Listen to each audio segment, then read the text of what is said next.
worship. Would you like to turn with me to Genesis chapter 2?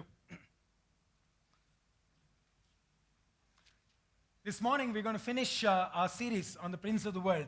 We've been talking about Satan in the church for quite some time, and it's time to finish Satan.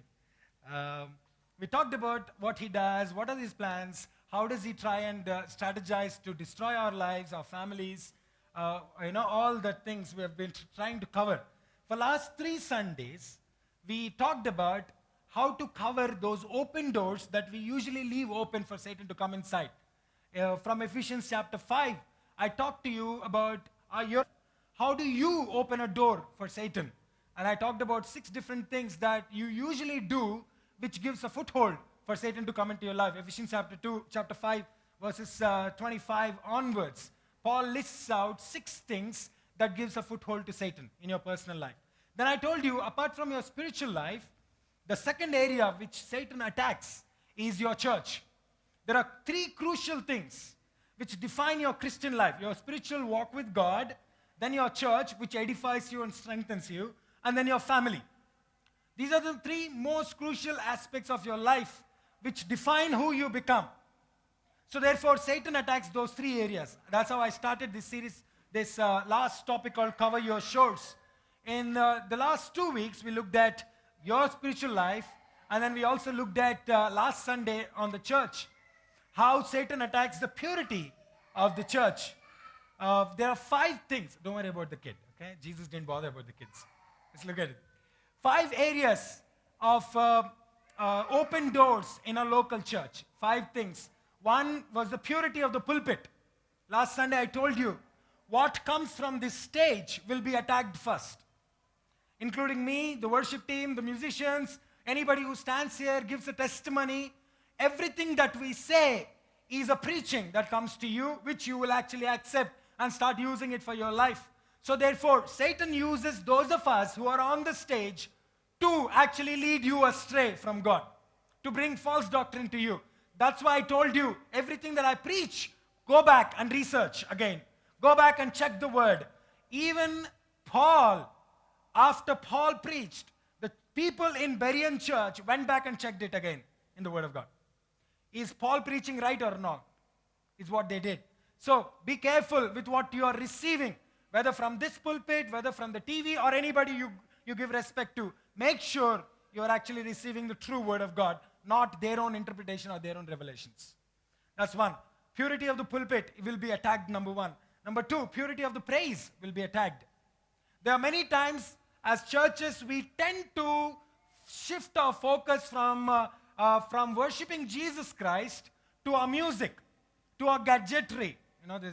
We have a lot of gadgetry, by the way. To our gadgetry, or to the experience of the worship itself. Now, while experience in the worship is good, the gadgetry, the lights and all these stuff are great, and amazing performances are important. But worship is about Jesus Christ. Worship is never about our music. Worship is never about how good our worship leader is or how good the singers are. Worship is not even about our gadgetry. Worship is about Jesus Christ. If a church loses that, Satan is succeeded in a church, in a local church. So remember that. If the preaching is compromised in a pulpit, in a church, don't go to that church, including Capstone. If the worship is more about music rather than about Jesus Christ, that's not the place you need to worship God, including Capstone. Those 2 will be attacked primarily by Satan. Then there are 3 things I told you. Pews, you will be attacked. The harmony in the fellowship will be attacked by Satan. If Satan cannot touch the teaching and the worship, then he will touch you, the fellowship. He will cause divisions in the name of your language, the language that you speak. I told you Capstone is not a church that belongs to one particular group of people. Capstone is for Indians.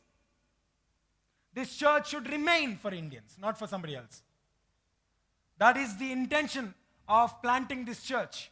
That is the intention of God bringing this church together. So it's not about one language group. It's not about one caste. It's not even about one ethnical group or a particular strata of the society. The church belongs to Christ, and in Christ all of us are one. If the pews are creating that discrepancy between people, then that's not the church you need to be part of. That's not the church that is pure in the sight of God.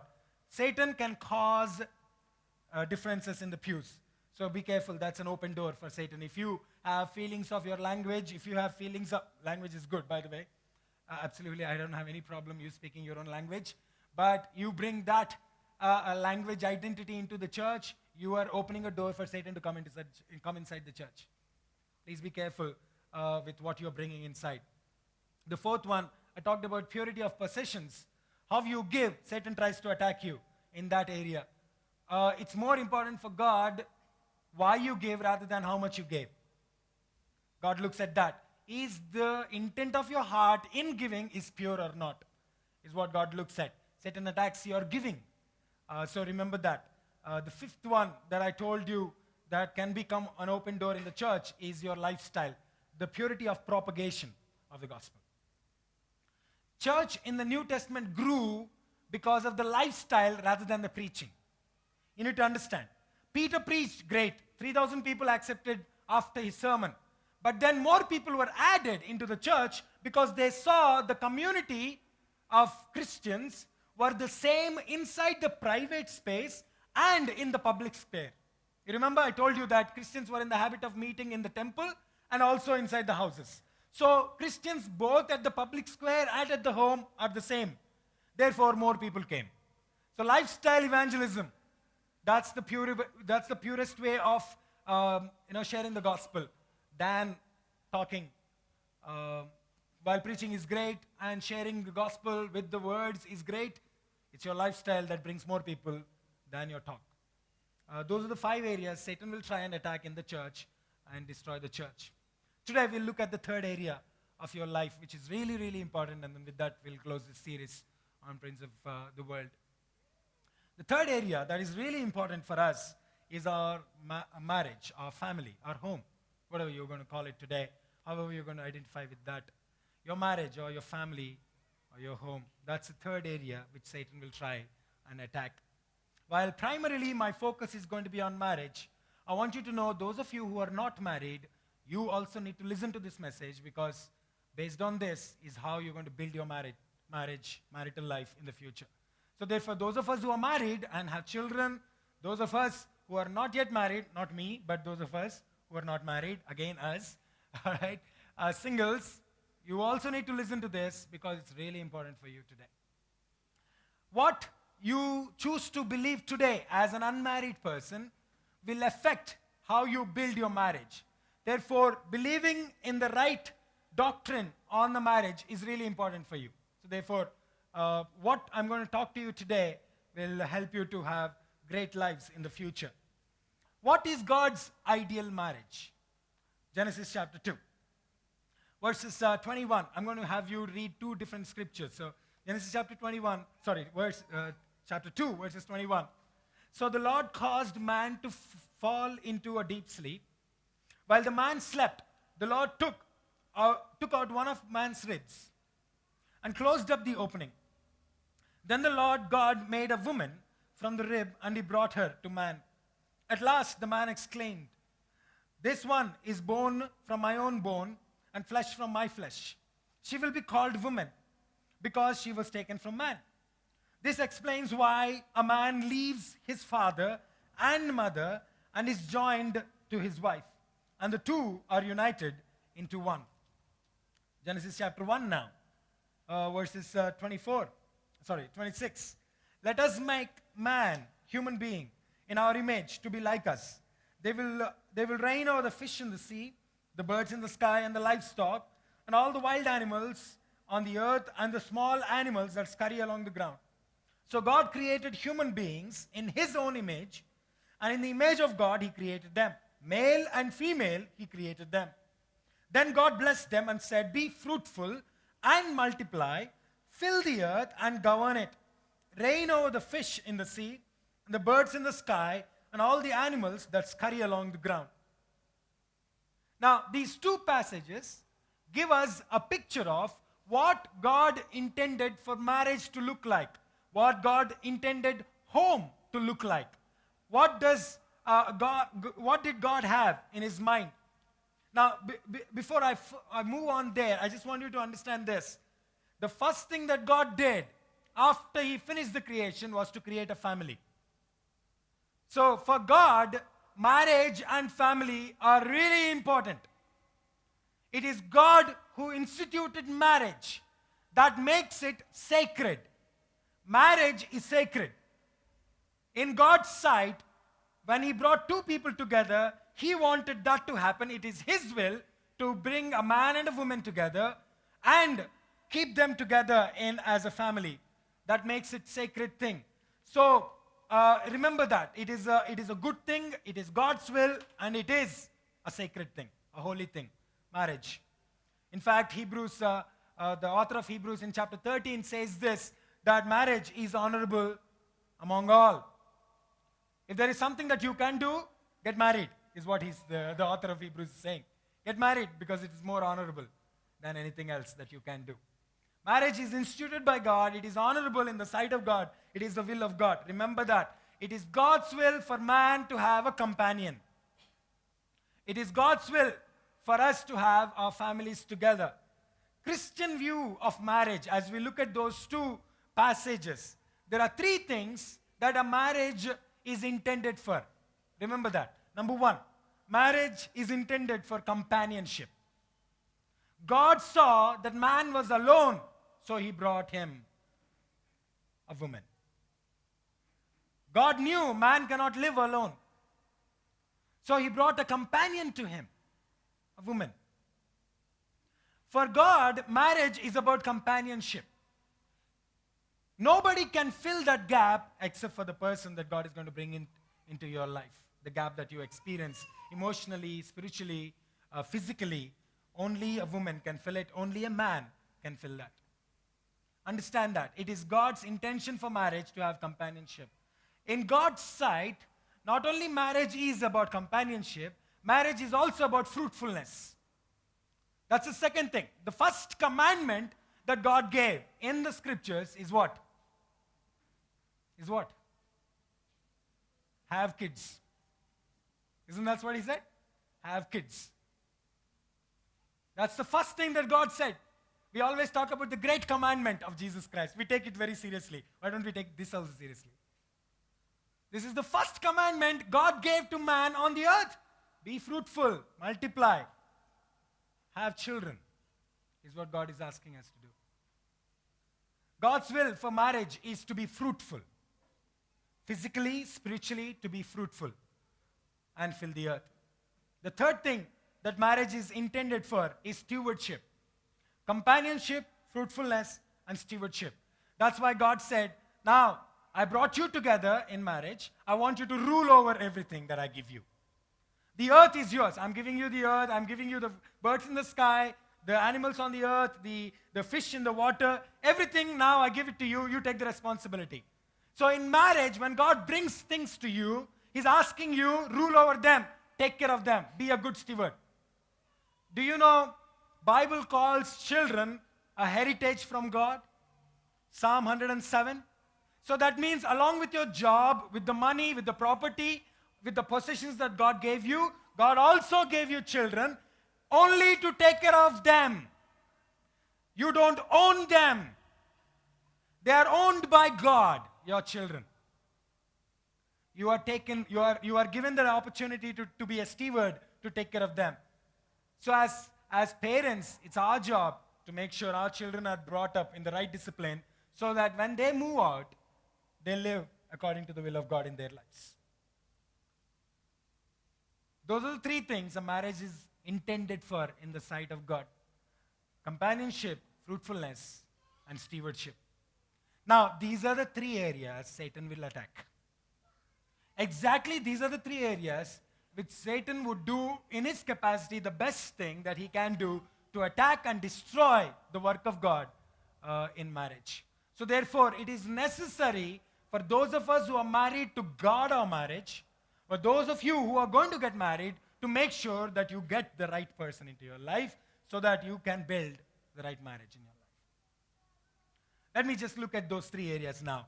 What would Satan attack in a home? Number one, Satan attacks the sacredity of marital covenant. Number one, Satan attacks the sacredity of marital covenant. Marriage is about a covenant between two people. Marriage is about a man and a woman making a commitment to each other that they will stay together as long as God allows them to live together. Till death do us apart is what we do in our verbs.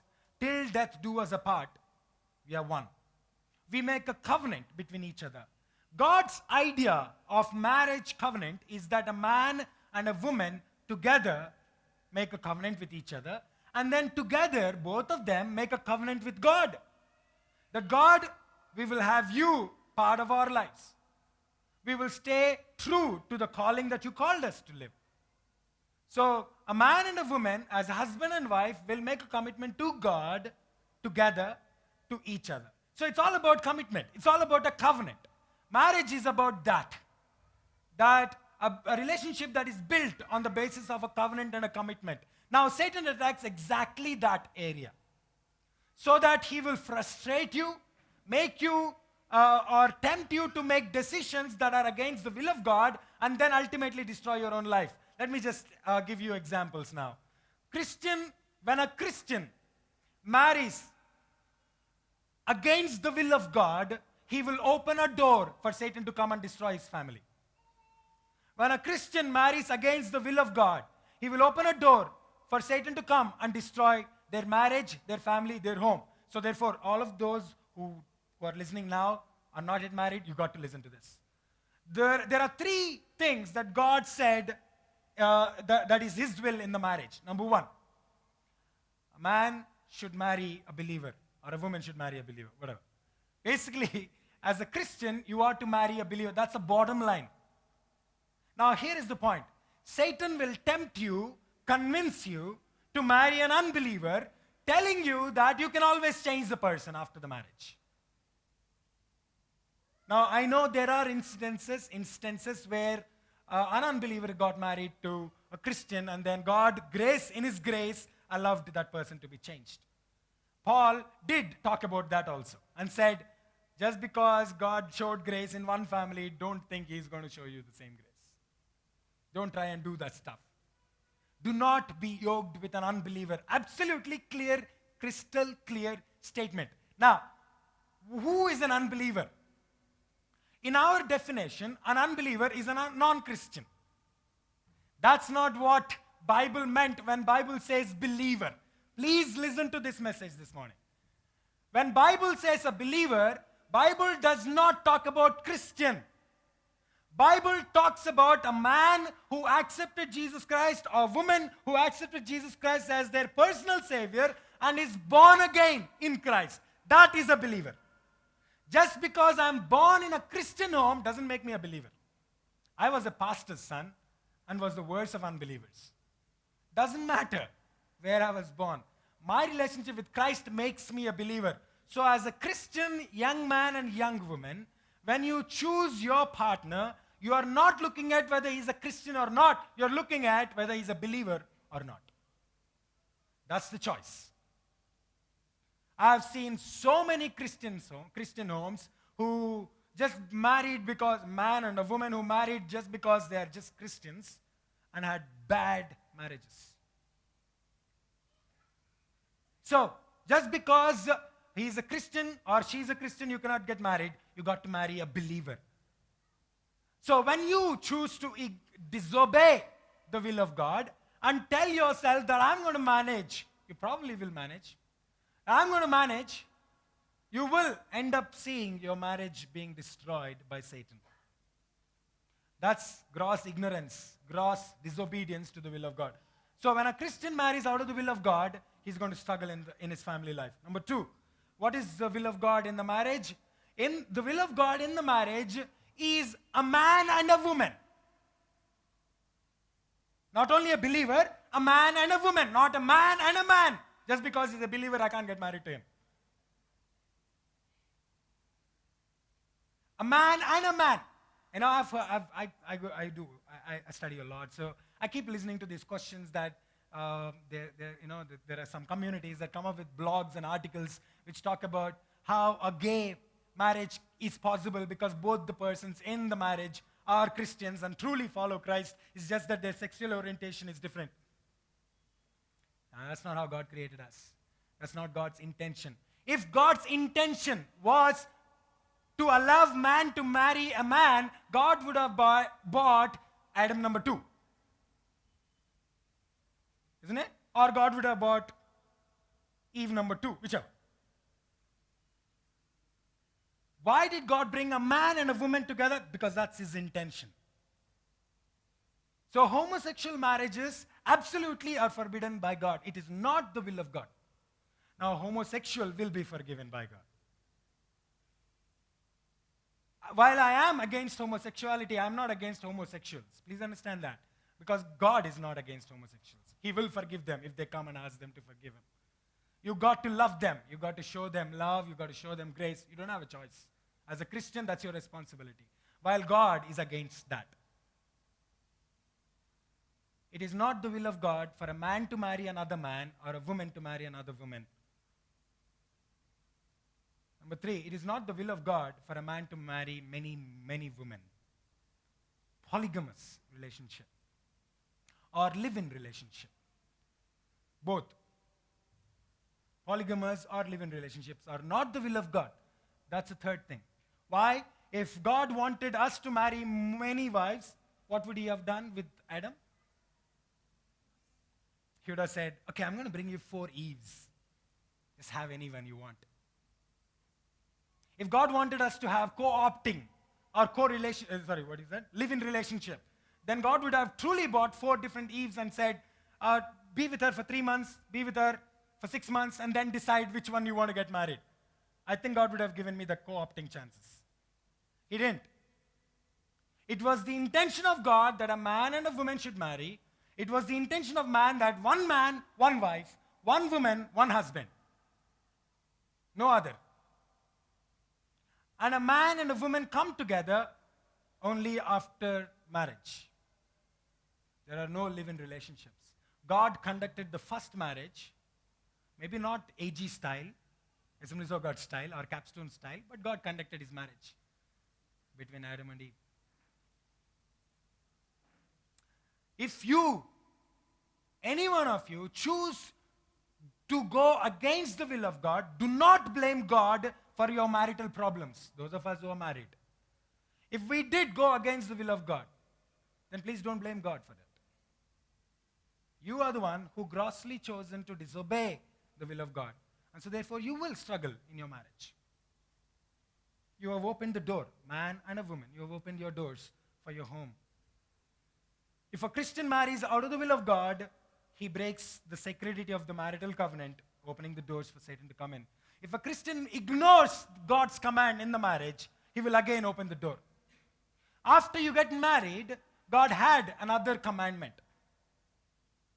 In verses 2:24. Therefore, a man shall leave his father. You don't like this verse. His father and his mother and cleave to his wife. It's vice versa. By the way, just because the husband is supposed to leave doesn't mean God only asked the husband to do that. Here is the point. I respect tremendously my father and my mother. They have been amazing people. They have invested they sweat their blood for me, and they've given the best for me. I love my parents. And I love my in-laws, absolutely. They've given the best gift that they can ever give to me, my wife. I love my in-laws. But that does not mean I'm going to allow them to interfere in every aspect of my life. My marriage is not about my parents. My marriage is about me and my wife. While parents are great, you are supposed to honor your parents. I have no issues with that. But your parents are not to interfere in your marriage. If you are allowing your parents to interfere in every aspect of your life, you are opening the door and writing a letter, death letter for your marriage, and signing it. Please, those of us who are married, let's be careful with that. Those of you who are going to get married, be careful with that. That is against the command, ignoring the command of God. Permitting parental interference. Parents are great to guide us. Parents are great to help us to make great decisions. They have had experiences. But they're not going to interfere in every aspect of your life. That's not the will of God. That's not what God wants us to have in marriage. Ignoring the command of God is also in the aspect of marriage, singleness. There is this doctrine that is being widely spread along across the world that being single makes you better person, a holy person. Now, just because Paul said, I am single, you be single, that's not what God intended it to be. If God really wanted singles to be there, he would have created only Adams, units of Adams or units of Eves. It is God's will for us to be married. Being single is an option enabled by the gift that comes from the Spirit of God. 1 Corinthians chapter 7, verses 7. Being single is a gift. God enables you to remain single for a specific purpose. So therefore, when you want to remain single, you got to understand that you got to have that assurity that God actually has given you that ability to stay self-controlled in your life. So, Satan will make you either ignorant of the will of God or tempt you to directly disobey the will of God. And then you open your doors for Satan. 1 Timothy chapter 4, verses 1 to 3, Paul talks about how the last days are going to look like. And he finishes with this last statement. He says, there will be days when men forbid marriages. There will be days when men forbid marriages. You are living in those days now. What we call posh in the name of, live-in relationships or co-opting is what is happening. 2,000 years back, Paul talked about it. Men will forbid marriages. God's intention for man and a woman is to have companionship. That is the sacred covenant that God brought. Satan will break that. Number 2. The second thing in the marriage that Satan attacks is the sacredity of marital bliss. The sacredity of bliss means joy, by the way. The joy that God can bring. The sacredity of marital bliss. Now, the first thing he asked you, he said, is companionship. The second thing he said about fruitfulness. Fruitfulness comes from physical intimacy. God's intention is to have physical intimacy in marriage. It is God's will. So in other words, there is sacredness to sex. God's intention is that man and a woman will come together physically in marriage after they made this covenant. 1 Corinthians chapter 7, verses 1 to 5. Look at what Paul talks about. 1 Corinthians chapter 7. These are the verses you've got to remember. Chapter 7, verses 1 to 5. Now, regarding the questions you asked in your letter, yes, it is good to abstain from sexual relationships. But because there is so much sexual immorality, each man should have his own wife, and each woman should have her own husband. The husband should fulfill his wife's sexual needs, and the wife should fulfill her husband's sexual needs. The wife gives authority over her body to her husband, and the husband gives authority over his body to his wife. Do not deprive each other of sexual relations, unless you both agree to refrain from sexual intimacy for a limited time so that you can give yourselves more completely to prayer. Afterwards, you should come together again so that Satan won't be able to tempt you because of your lack of self-control. Paul when God talks about this so openly in the scriptures, his intention for marriage is to have physical intimacy. That's how joy comes into your heart, through physical intimacy. So that means it's sacred. It's something that is to be taken, to look at preciously. But what Satan did is to keep you focused on what is forbidden by God in sex. The world is filled with what God actually has forbidden. I looked at the scriptures and tried to study and looked at what is God forbidding in the scriptures with regards to physical intimacy, with regards to sex. There are 5 things God directly has forbidden with regards to sex. Just remember this. I'm going to give you 4 scriptures. Just write them down. Go back and read it. First, Leviticus chapter 18. Romans chapter 1, verses 21 to 32. 1 Thessalonians chapter 4, verses 1 to 8. 1 Corinthians chapter 6, verses 12 to 20. Remember these 4. Leviticus 18, Romans 1, 21 to 32. 1 Thessalonians 4, 1 to 8. 1 Corinthians 6, 12 to 20. 5 things that, this is really important for you to listen today. That's why I know I'm touching hard nerves today. Number 1, adultery. God has directly forbidden adultery. Premarital sex, extramarital sex. God has forbidden that.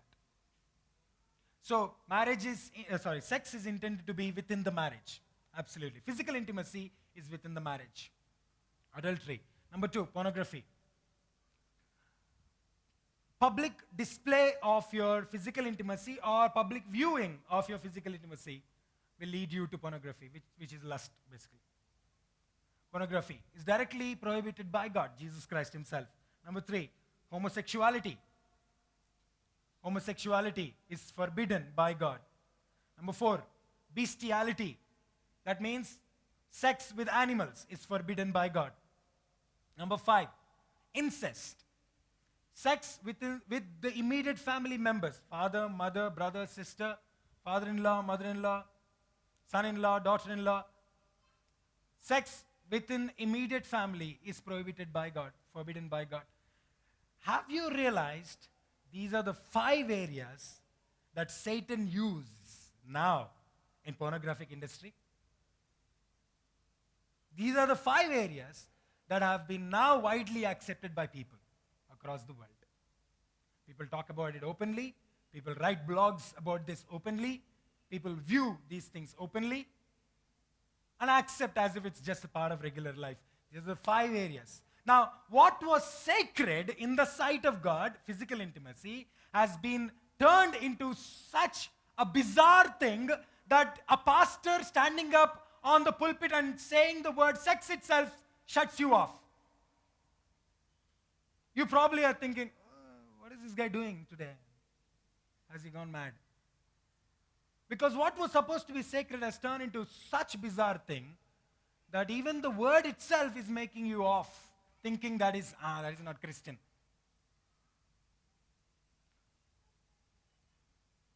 What was supposed to bring joy is now causing chaos, now causing confusion. You're not sure whether you're in the right will or you're doing the right thing or not. Am I making sense to you this morning? Ecclesiastes, the wise man says, this young man, enjoy the wife of your youth.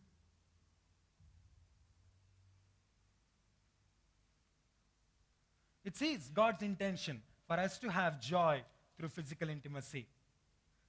So, Christian view of sex, physical intimacy is within the marriage.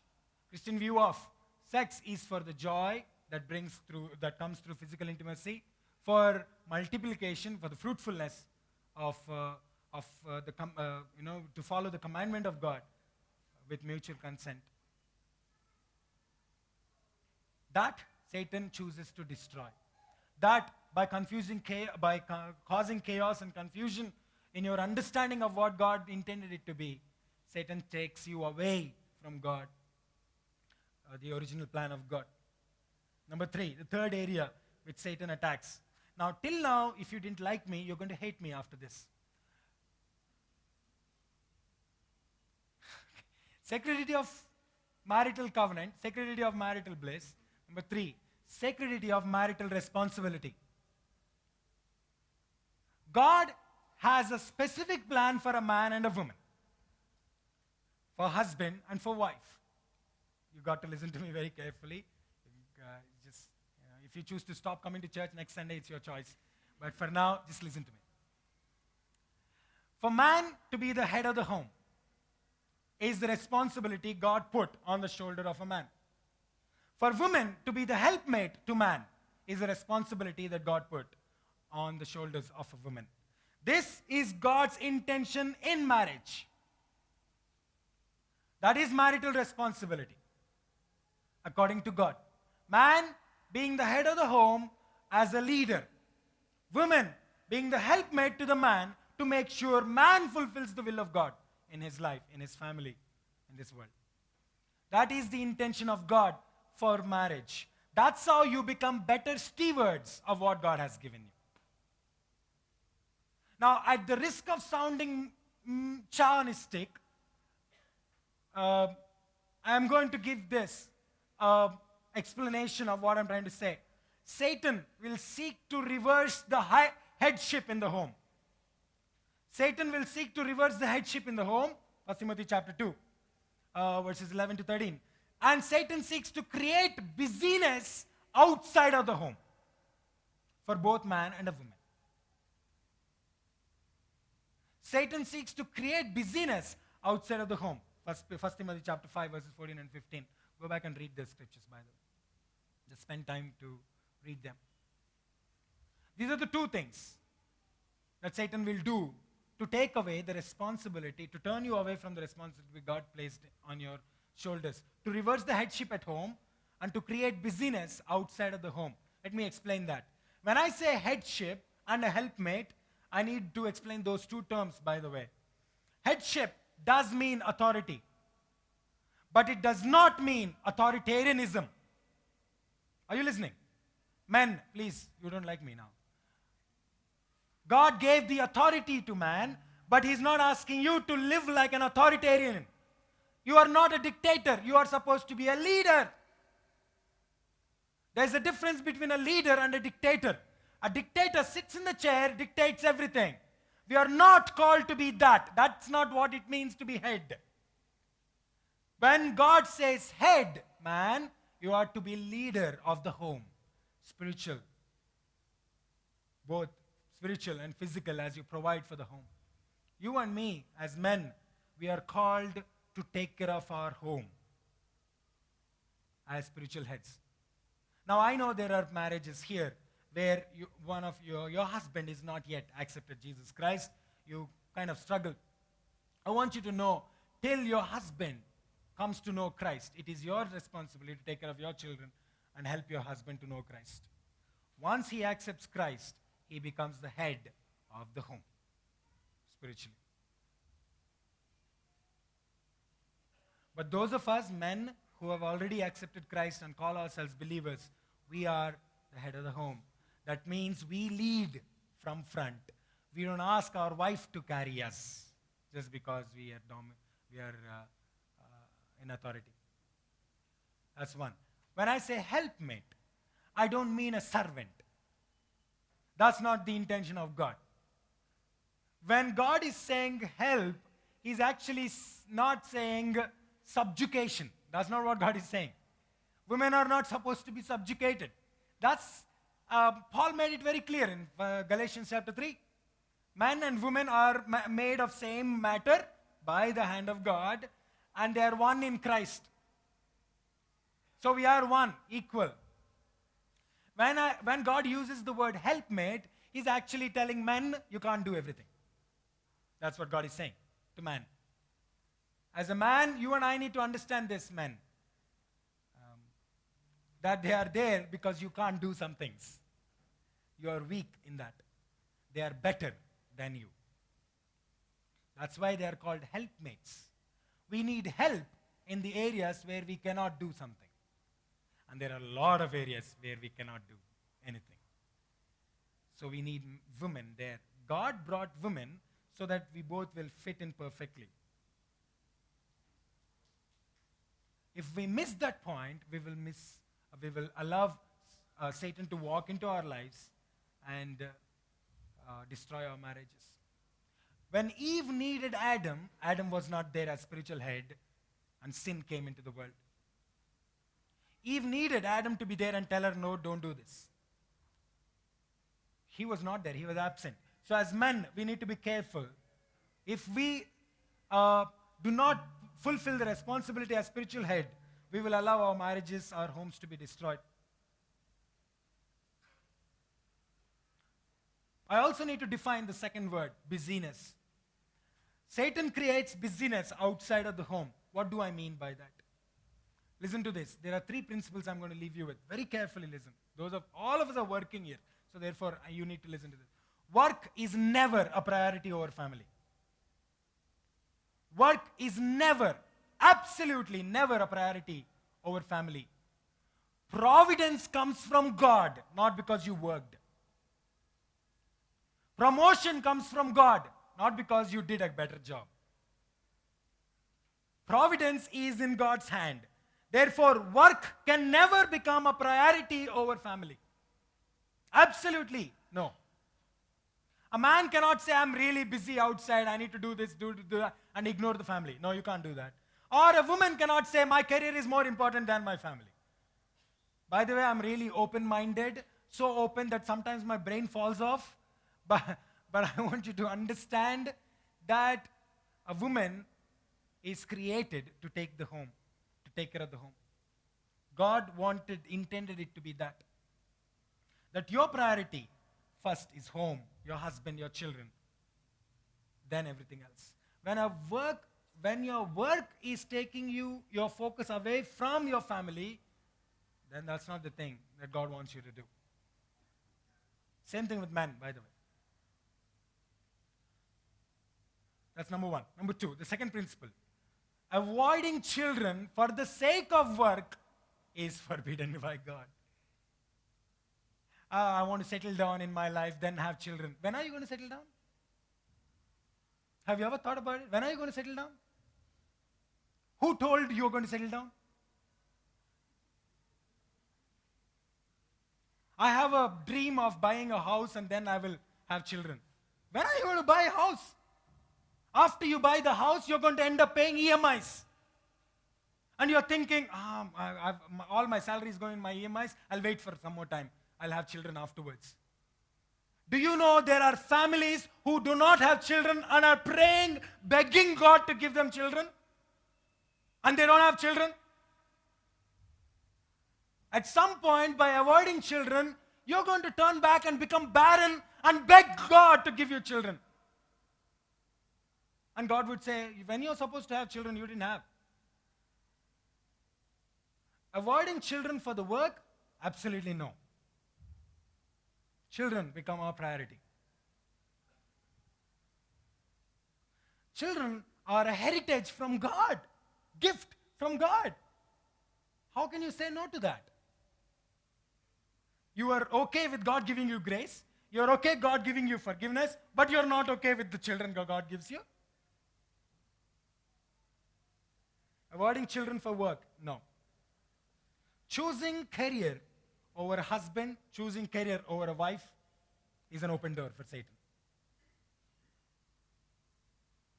Choosing career over husband or children, or choosing career over wife or children is an open door for Satan. So that means you are more excited about the things that are outside than the things that are inside. If your joy is in things that are outside of your family, then your family is an open door, a playground for Satan. Basically, you will sit in the audience seat and watch he playing cricket in your home, creating havoc. So be careful how you build your home. Don't open door. I told you, you're going to hate me by the end of the message. So, priority of a man is to be the head. Priority of a woman is to be a helpmate, the support that man needs in order to fulfill God's will through the family. That is God's intention. Now, I dared to talk about this because I waited for a long time. I've had this thought, but I waited for a long time for somebody who's wiser than me, had more gray hair, talk to us. And we had a couples camp a few months back, and she was on the dot. And after she said that, then I decided, I can talk about this now. That I'm a woman who is educated, who is really qualified. I think she's qualified than her husband, if I'm not wrong. A woman who could have done great things with her career has chosen family over career. And she was able to stand up and say, that's how you build families. therefore I dare to talk about that today. Proverbs chapter 31. Open it. Verses 10. There's no brilliant passage than this one, than what I want to put into perspective today to you. 31, verses 10. Who can find a virtuous and capable wife? She is more precious than rubies. Her husband can trust her, and she will greatly enrich his life. She will bring him good, no harm, all the days of her life. She finds wool and flax and busily spins it. She is like a merchant ship bringing her food from afar. She gets up before the dawn to prepare breakfast for her household and plan the day's work for her servant girls. She goes to inspect the fields and buys it, and with her earnings, and she plants a vineyard. She is energetic, she is strong, and a hard worker. She makes sure her dealings are profitable. Her lamp burns late into the night. Her hands are busy spinning the thread. Her fingers twisting the fiber. She extends a helping hand to the poor and open arms to the needy. She has no fear of the winter for her household, for everyone has warm clothing. She makes her own bread spreads. She dresses in fine clothing and fine linen and purple gowns. Her husband is well known at the city gates, and she sits with other civic leaders. She makes belted linen garments and sashes to sell them to merchants. She is clothed with strength and dignity. She laughs without fear of the future. When she speaks, her words are wise, and she gives instructions with kindness. She carefully watches everything in the household and suffers nothing from laziness. Her children stand and bless her. Her husband praises her. There are many virtuous and capable women in the world, but you surpass them all. I don't know if you realized those words, if you really read those verses. There are few things that are crystal clear about a woman there. Her home is covered. Her job is covered. Her church is also covered in that. Her home is covered. She's the one. Did you see? It's always about the home. All the verses are pointing back to the home. Her job is covered. She works really well. She's a businesswoman. She knows what she's doing. That means she's good at her work. But her priority always is home. She helps the poor. She helps the needy. So her spiritual life is great. All three of them well balanced. And the best part is, while the husband is known to people, she is known to God. That's the best part. Did you see? God called her the virtuous woman. Didn't call the husband the virtuous man. It was she who made him who he is. It was she who helped their children to achieve what they are supposed to achieve in their life. It was she who fulfilled the will of God in her family, just by choosing family over work. That is God's intention for women. As men, it is God's intention for us to prioritize our home and be the head of our home. What we choose today will always define our future. As married people, we could have made some wrong decisions, but we can always turn back and make right decisions. As an unmarried single, you are saved from making wrong decisions by receiving the word today. Do not make wrong choices and then turn back and blame God for your marriages. God's intention for us to have that sacredity in our covenant, sacredity in our marital bliss, and sacredity in our responsibility. If we can close those doors that are open, we will be guarded from the attacks of Satan in our own personal life and marriages. Well, let me just give you an example, and I'll close this talk today. 4 years back, we are 6 years old now as a church. 4 years back, we were 30 people, 26 people technically. 26 people. Our church is a generous church. By the way, you guys are amazing givers. We were givers from the very beginning. When we were 13 people, when we were 10 people, when we were 5 people, people who worship together in Capstone have been amazing, generous people. But 26 people to sustain my family is not easy. To sustain the church and my family is not easy. My wife was working in Google at that time. She was a career woman before she got married to me. She grew in her career after she got married to me. Um, she has done fantastic work from GE to Google. God blessed her in her work. She was growing in her career. But when we were 2 years old as a church, I had 2 kids to take care. That means I'm at home. Apart from the church, I also need to focus on my children because Janet goes to work. 2 years, church is not in a position to support us. But Janet made a decision to quit her job because she wants me to focus on the church. So that I can do my job that God gave me well. She chose to quit the job. How are we going to be supported? Will 26 people be supporting us? I don't know. We are not sure about that. But we knew that this is God's intention for us, that I do my job, she does her job. And she quit the job. She was a career woman. You need to understand that. She loved her job, but she quit. Just at the moment when she was planning to quit, she was given a promotion, offered a promotion to work from home, I believe, and go anywhere she wants to go. She still chose to quit so that she can take care of my 2 children. As long as Capstone lives, as long as Capstone grows, you need to know this, that it is because she made that decision, this church is growing. Not because I'm doing a great job. I'm doing a better job because she quit the job and took care of her responsibility as a mother. Therefore, my job as a pastor becomes easier. Am I making sense to you right now? I'm sure at some point when I go to heaven, I'll be very disappointed because God is not going to appreciate me. He's going to give a big certificate to my wife and say, you did a good job. And I'm like, okay. So, God, I want you to understand. Yes, we were 26 people. We are now 300 people. But God gave me whatever we dreamt of. You come to my home. If you have ever seen my home, you should come. All of you. It's open for all of you. And see what God has blessed us with. Everything that we have, we wanted, we dreamt of. That's how I wanted to live. And God gave exactly what I wanted. Through people, through the way that God blessed.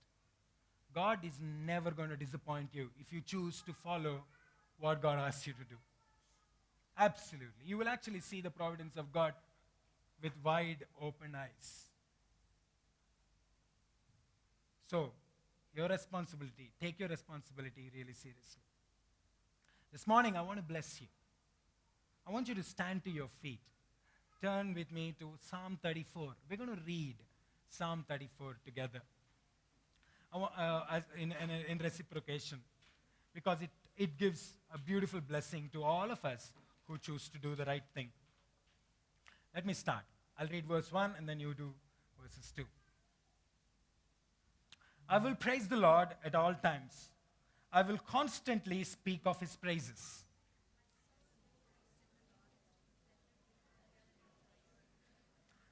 Come, let us tell of Lord's greatness. Let us exalt his name together.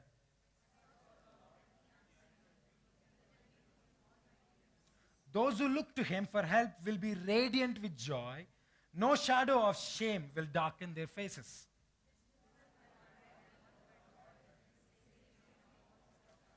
For the angel of the Lord is a God. He surrounds and defends all those who fear him.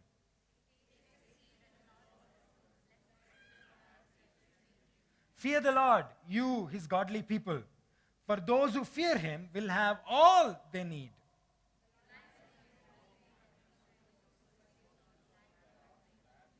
Come, my children, and listen to me, and I will teach you to fear God.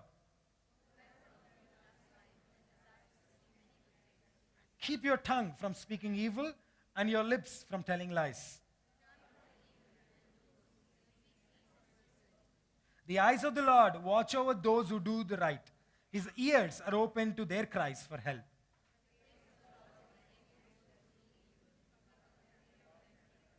The Lord hears his people when they call to him for help. He rescues them from all their troubles. The righteous person faces many troubles, but the Lord comes to rescue each time. Calamity will surely overtake the wicked, and those who hate the righteous will be punished. But the Lord will redeem those who serve him. No one who takes refuge in him will be condemned.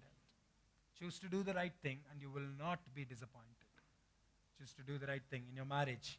Choose to do the right thing in the decisions that you're going to take with regards to your marriage, and you will not be disappointed.